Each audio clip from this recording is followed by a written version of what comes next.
How's it going? Chef Chris Holen, Chef Outta Water. We're about to kick off the most interesting event, a place called Peasants Paradice here in Perth in Western Australia. We have chefs from 4 different parts of the world using indigenous ingredients from Australia, foods from our childhood in a family style format. This is going to be really awesome. Video. Oh, video? Yeah.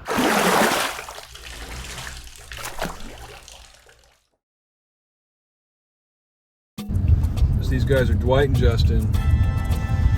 As I understand, I've only met them once. I met them on the Zoom call and then via emails and this and that. So Dwight has like African heritage, like Zimbabwean heritage, and Justin is like Indian Burmese heritage. So their whole concept is Peasants Paradise, like peasant food that reminds them of their like childhood, growing up, grandma's recipes, these kinds of things. It sounds awesome to me, man. Yeah, sounds great. I mean, the whole concept of like creating these dishes from your childhood, whatever your culture is, and then kind of mash them up into one meal with all of us. Yeah. It's gonna be pretty fantastic. And for how long have they been open? I think they opened since the pandemic, so like in the last year or something like that. Okay. They're still getting their feet under them. They got quite it's quite a story. I'd love to hear all of it, you know? Yeah. Yeah, it'd be good. So, yeah. I'm excited. We should be there like any minute. I think they're waiting for us, and we'll chit-chat about... I look forward to meeting in person, but we'll chit-chat about menu. We'll finish planning it. They got like, I don't know, an hour to start calling the orders in. Right. Something like that, right. So we should probably get after it. But I think it'll flow. Like, I got a feeling that we're all just going to click and the menu will flow. Sounds We'll good. come up with something cool. Yep. All right. I think it's... Oh, it's right up here. Here? Yeah. It looks like the website from the interwebs. That's right.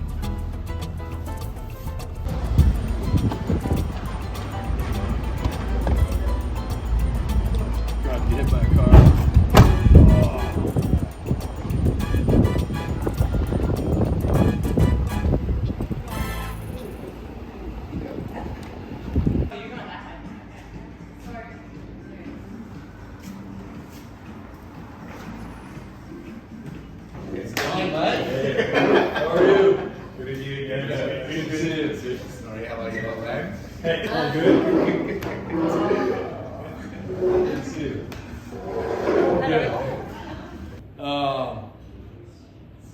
You know, I think it's really interesting, this whole dinner that we put together is people from backgrounds from like all over the world. I think that's really fascinating, and it could be a great opportunity to kind of talk our stories with each other, get to know each other a bit better. 4 chefs plus front, plus all of us contributing, all these different angles from a plethora of different countries and backgrounds and styles. I'm pretty pumped to be here. I mean, It's going to be a really nice event. yeah, it's going to be awesome. I mean, I look at the family style. I like the whole family style format. I'm a huge fan of serving food for people to share. And I'm going to put the crowd tonight. I'm going to put the crowd on the spot a little bit and talk to them about the favorite meal they ever had and how it can transport you to that place. You can remember what it looked like and tasted like, and the people you were with, especially, right? And I think that's really cool. Dwight, you're the front guy. Yeah. Front guy at Peasants Paradise, but some of the food is your family's. Yeah. So background and cultural history, and so I'm from Zimbabwe, so born and raised in Zim, and then a bit of a melting pot, and then left Zim when I was 15. So a massive culture shock. Went to New Zealand, so the family we all moved to New Zealand, and going through high school, and you start to experience a different culture and experience a different country. So I was in New Zealand for about 7 or 8 years, and then moved to Perth. Been here 14 years now. So a bit of a mixed match. I always say, when the rugby's playing, depends on which team I'd like to support. It's either the All Blacks or the Springboks. Does it depend on who's winning? It depends on who's there, of course. But yeah, the whole idea with Peasants Paradise and peasant food and the notion of it, and I always had the idea of you know, showcasing, you know, this simple food that you grew up with, you know, the stuff that you saw mum cooking in the kitchen, or grandma, or dad, or granddad.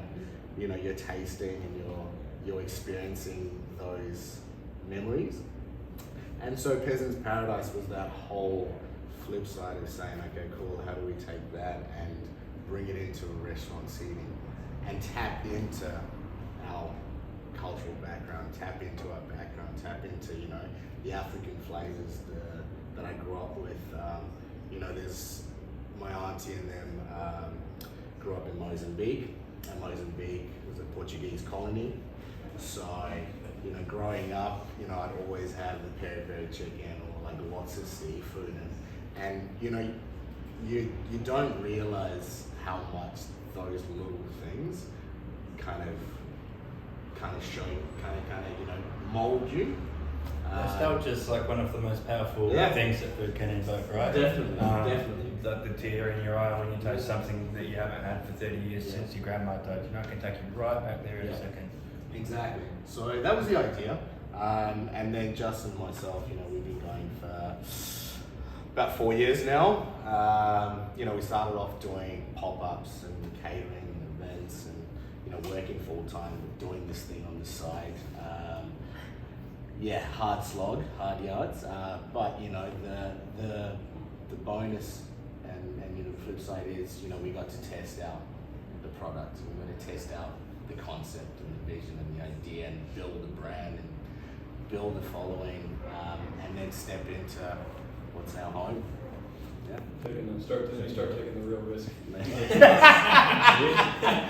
That's what I love about what I do as a chef. It's an amazing thing that we've all gone through culinary school, chef school, apprentices and stuff like that, and all learnt from other generations of how to do things a certain way. The biggest teachers in our lives have always been our parents, where our backgrounds come from, whether it be Zimbabwe, whether it be indigenous backgrounds, Oregon, Iceland, so that food is such a translatable thing that we just go through and pick up different flavours. And so just like everyone asks, how do you describe your food with Peasants Paradise? And like we followed a spice trade, the old spice trades going through Southeast Asia, going into touches of Istanbul, into Europe, into Africa, into South America. Like we're following all these destinations that people just follow through, and there's a bit of spice left behind coming through, and it's just amazing how many people come through and be like, oh, I picked up that from different generations of being, whether it be Portuguese, whether it be Brazilian, whether it be going through, it's just travelled throughout the continent. And it's amazing to be able to represent that through some of the family recipes that I've been growing up with, and passing that down into the next generation of people coming to the venue of Peasants Paradise. That's what I love about working in this business, and just translate it and working with chefs like you guys here and now, and being like teaching us something different, what you've brought from your own backgrounds and stuff like that. It's all being like ever expanding knowledge of working with food. What's exciting about this dinner is we've got all sides of the world, right?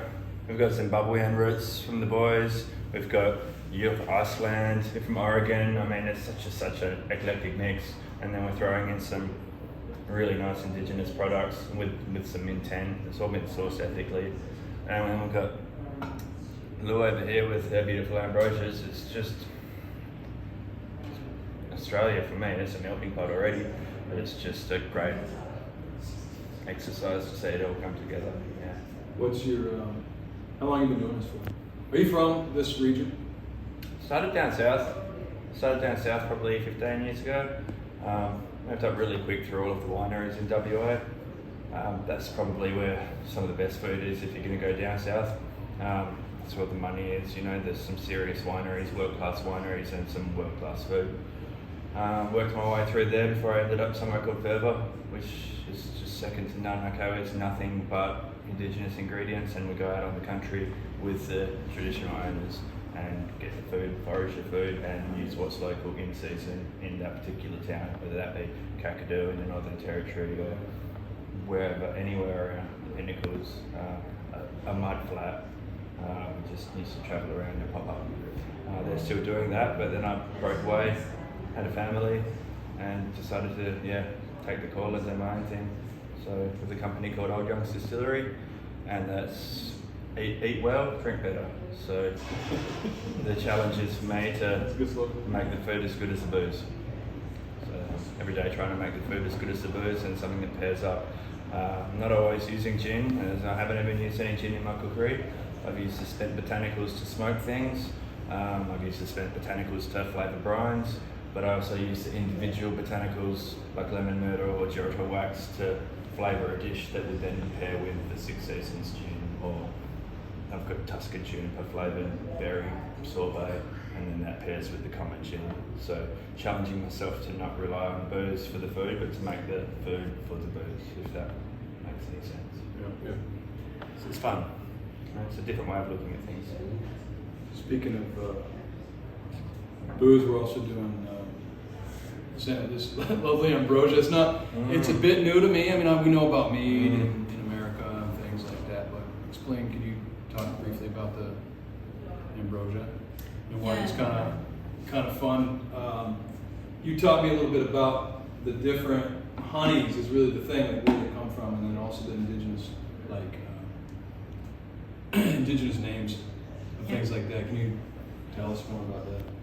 Yeah, so I mean, the name ambrosia comes from the ancient Greeks, and what it's referring to is a honey-based fermented drink, but it's actually made with natural yeast, whereas mead traditionally is made with the use of beer yeast.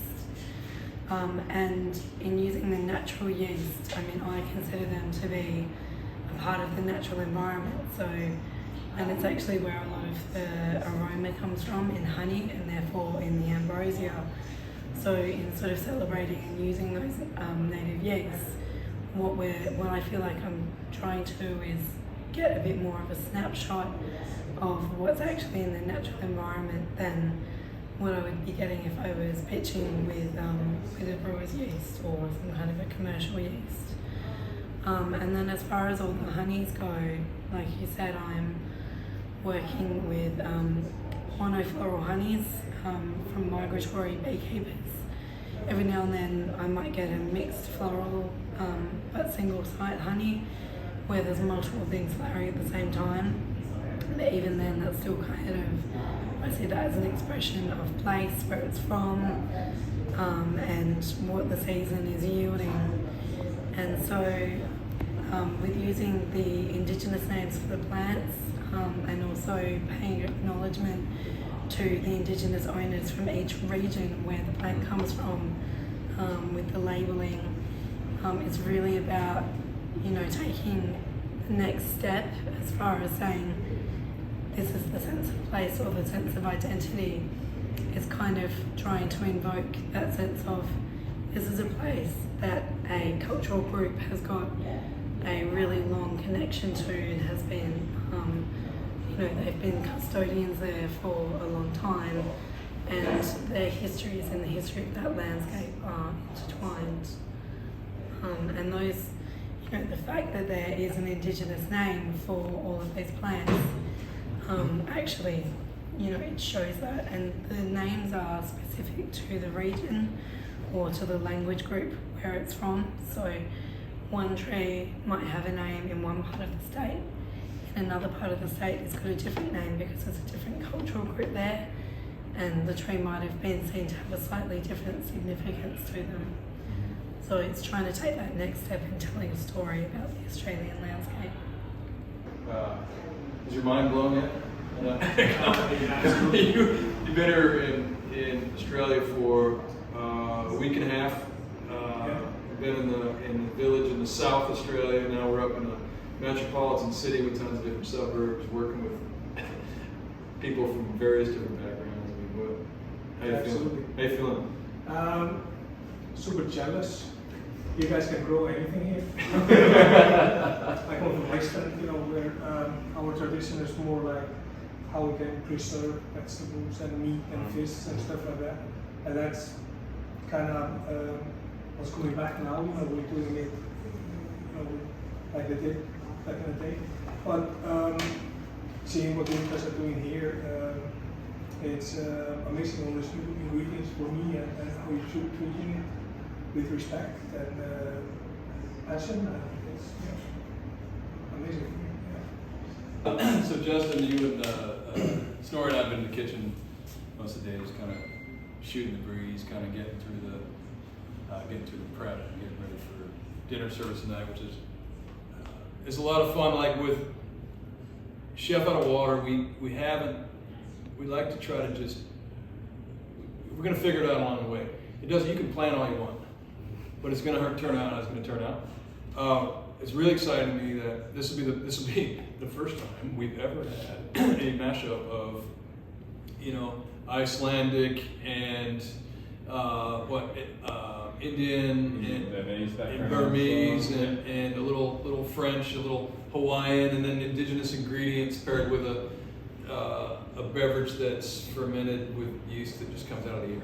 Yeah. Point of difference, so everybody asks why you're spelling with a CE, and it gives you that opportunity to tell the story, and it gets them to stop and you capture them, and you can tell the story. And number two, it's also a take on my spelling. I can't spell for so every menu that I've done in the past, I've always had spelling mistakes. So I purposely put that on there just to kind of, take the mick out of myself. So, and that's Peasants Paradise. You were saying a minute ago it's actually pretty smart to have like we're gonna create a meal, right? We have a little bit of limited space. We have it would be smart to use some room temperature, maybe some cold dishes, things like that. 100%. Like you were talking about, like crudo, like chilled fish, some vermicelli, like a Vietnamese rice noodle. Yep. Snorri's been talking about, obviously, cured salmon makes a ton of sense. What are you thinking about your dish for cured salmon, like lox? Yeah, krauwlaks. Lots of dill. Would be great to get some local herbs in there as well. And maybe we can serve it like if we're gonna do a family style service, not a plated service. Yep. Put it on beetroot, maybe take beetroot, chill it down. I don't know, maybe some goat cheese in there. Cold beets. Yeah, cold beets and then cured salmon on top.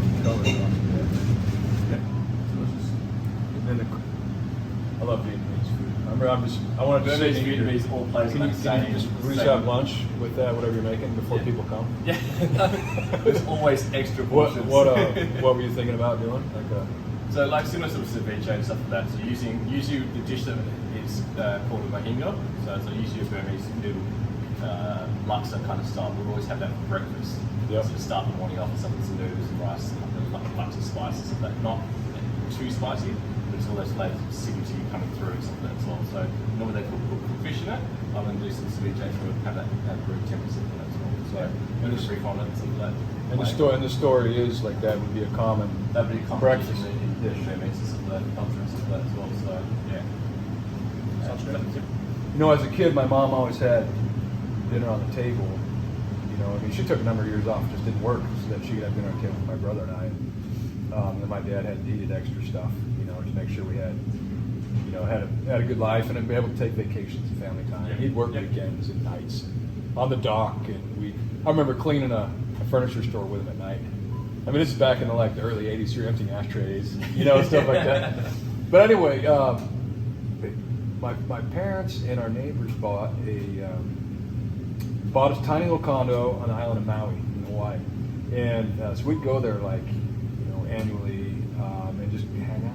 And anyway, so tuna poke comes to mind, and that kind of same similar vicinity, and perhaps a varying flavor that might work with what you're doing and what you're doing. And I don't know. We do a range of cold dishes, plug in some different vegetables, cook in different ways, stuff in season, and then we get into 3 hots, one each. We do 3 hots, and it sounds like dinner.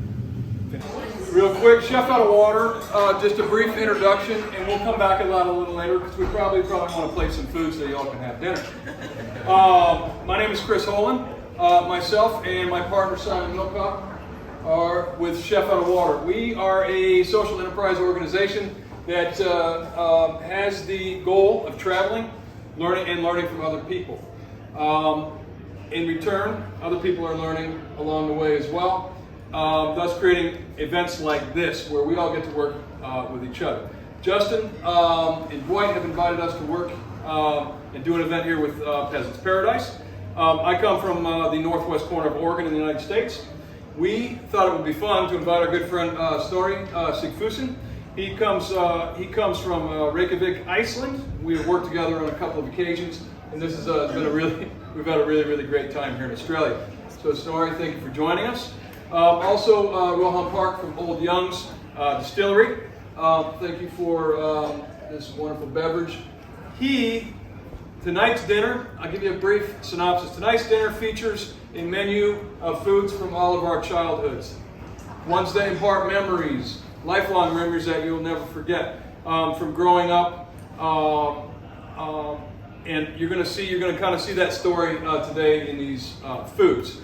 The other little twist is Rohan helped us with indigenous ingredients. And what are the two? Did I say that right? Indigenous and Aboriginal. And Aboriginal. There's ingredients that are indigenous to and endemic to Western Australia, whereas there are also Aboriginal ingredients in New South Wales or Tasmania or Queensland. So that's something that you've learned already right now, because they are two different things.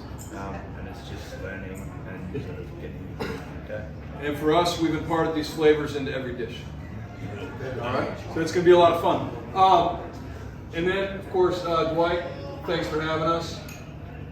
Thank you, everyone. Thank you for the support. Thanks for coming down. Thank you for believing in us and supporting. We're very humbled to have this bunch of people and this collaborative event. So let's all enjoy and just drink and eat.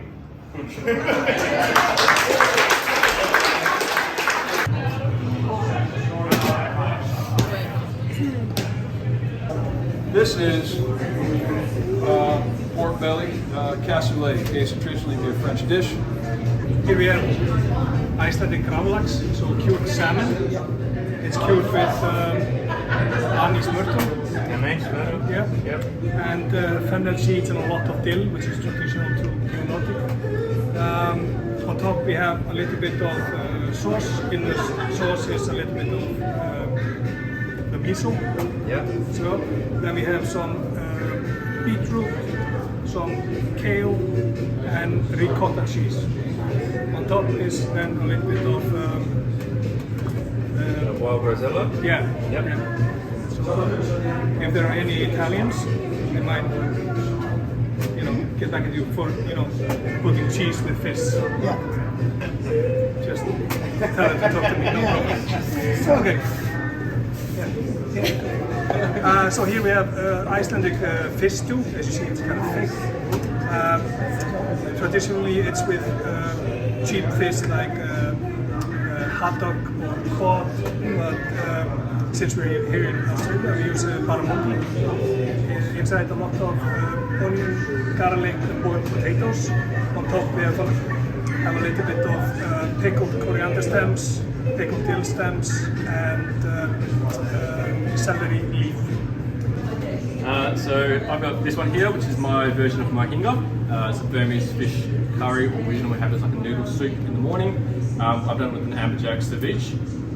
Underneath you've got some pickled mussel greens through there as well, some crispy shallots, fresh coriander, but there will be some with no coriander for the allergies and dietary stuff like that. And then finish off with some amazing finger limes on top and stuff like that for that extra punch of citrus. It's quite a sweet, salty, sour dish.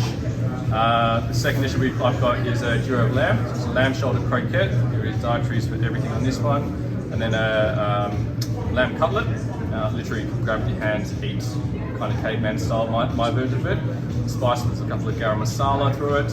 The salad is a little pomegranate shallot and parsley salad served on baba ganoush.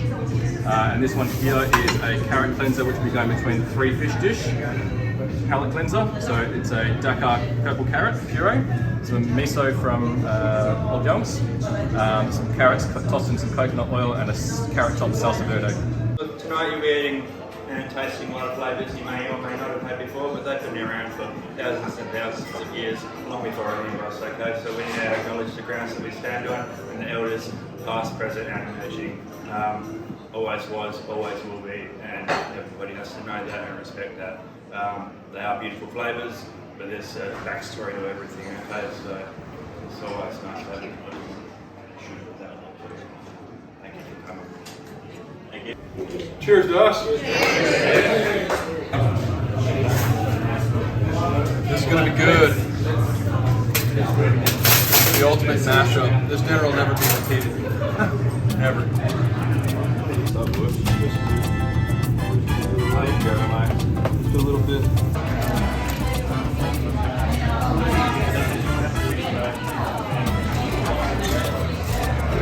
I'll give you a taste of. I know.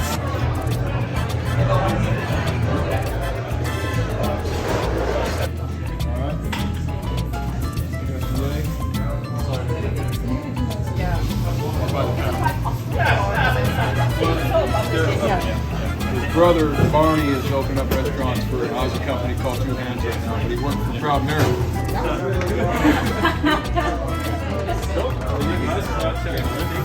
We've done 6 seasons gin. It's Yume Ambrosia.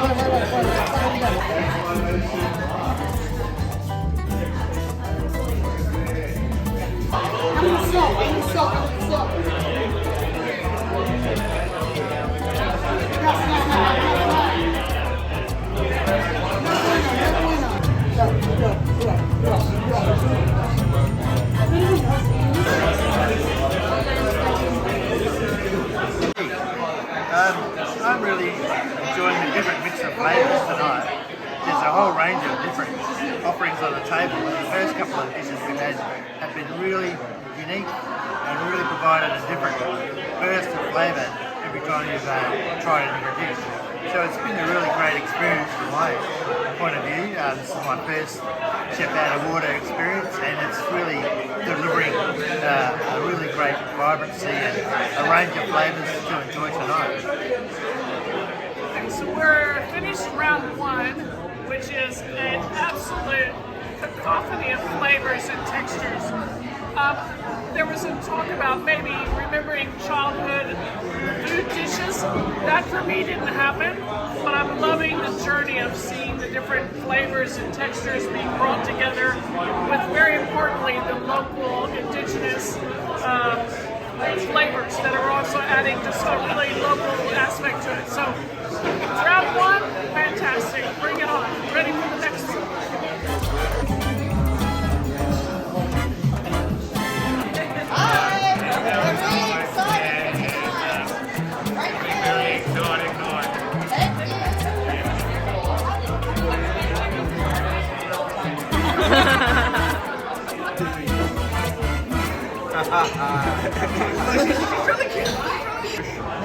I actually have them, and it's interesting to see. I've actually put them into landscapes, but never eaten them.